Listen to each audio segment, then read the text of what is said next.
William Lane Craig has been quoting philosopher of science Michael Ruse as an authority in support of the premises of his moral argument for at least 20 years. This is an example of how he typically does so, from his debate with Peter Atkins at the University of Manchester in October 2011. Premise 1 states, if God does not exist, then objective moral values and duties do not exist. Now, by objective moral values, I mean moral values which are valid and binding independently of whether people believe in them or not. Many theists and atheists agree that if God does not exist, then moral values and duties are not objective in this sense. For example, Michael Ruse, an agnostic philosopher of science, writes, morality is a biological adaptation, no less than our hands and feet and teeth. Considered as a rationally justifiable set of claims about an objective something, ethics is illusory. Morality is just an aid to survival and reproduction, and any deeper meaning is illusory. This leads to our second premise. But objective moral values and duties do exist. In moral experience, we apprehend a realm of moral values and duties that impose themselves upon us. As philosopher Louise Anthony so nicely puts it, any argument for moral skepticism is going to be based upon premises which are less obvious than the reality of objective moral values themselves, and therefore it will never be rational to accept moral skepticism. Actions like rape, cruelty, racial hatred, and child abuse aren't just socially unacceptable behavior, they're truly evil. Michael Ruse himself admits, and I quote, the man who says it is morally acceptable to rape little children is just as mistaken as the man who says 2 + 2 = 5. Some things, at least, are really evil. But if that is the case, then it follows logically and inescapably that 3, therefore, God exists. Concerning the first premise, Craig represents Ruse as someone who thinks that in a godless universe, objective moral truths don't exist. Listening carefully to Ruse's quoted words, however, one could also get the impression that Ruse believes objective moral truths don't exist at all. Craig then quotes Ruse as an authority in support of the second premise. Indeed, by Ruse's quoted words, it seems that he's equating moral truths to mathematical truths, at least as far as their truth aptness is concerned. On his website reasonablefaith.org, Craig confirms this impression of mine by writing, quote, one of the interesting things about moral principles is that at least some of them seem to be necessary truths. They are true in every possible world. As the naturalist philosopher of science Michael Ruse has said, the man who says that it is morally acceptable to rape little children is just as mistaken as the man who says 2 + 2 = 5. Notice here Ruse equates the truth of a moral statement with a mathematical truth, which is necessarily true in every possible world. End quote. Indeed, to be objective in the way Craig means, moral values need being necessary, ergo identical for each hypothetical world, and independent of contingent circumstances.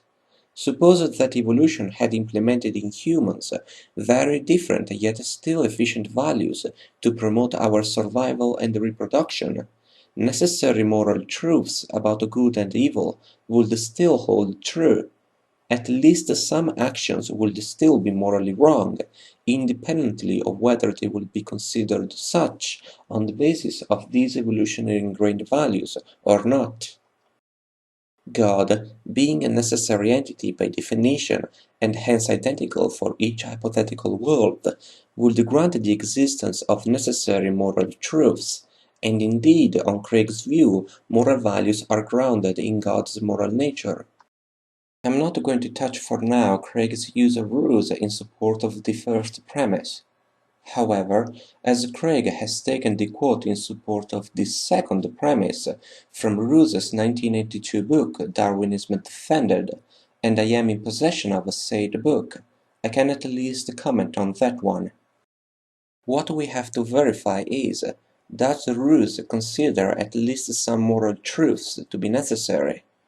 At page 273 he writes, quote, "The Darwinian critic may feel that morality is undermined simply because morality is now shown to be a function of evolution.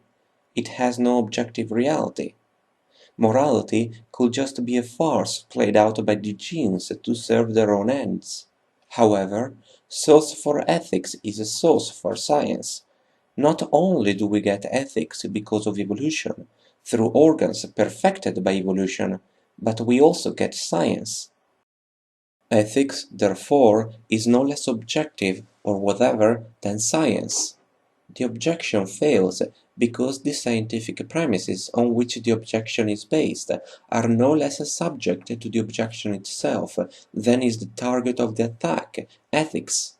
Of course, if you press me, I have to admit that, in some ultimate sense, I cannot get outside of myself and prove that ethics really does have an objective reality.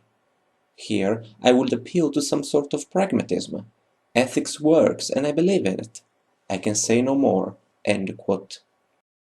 In the next page Ruse writes, quote, "Kant argues that our thinking and our very experience, including our moral thought and experience, are governed by certain mind-given restraints, which imply that we can only think and reason in certain rule-bound ways.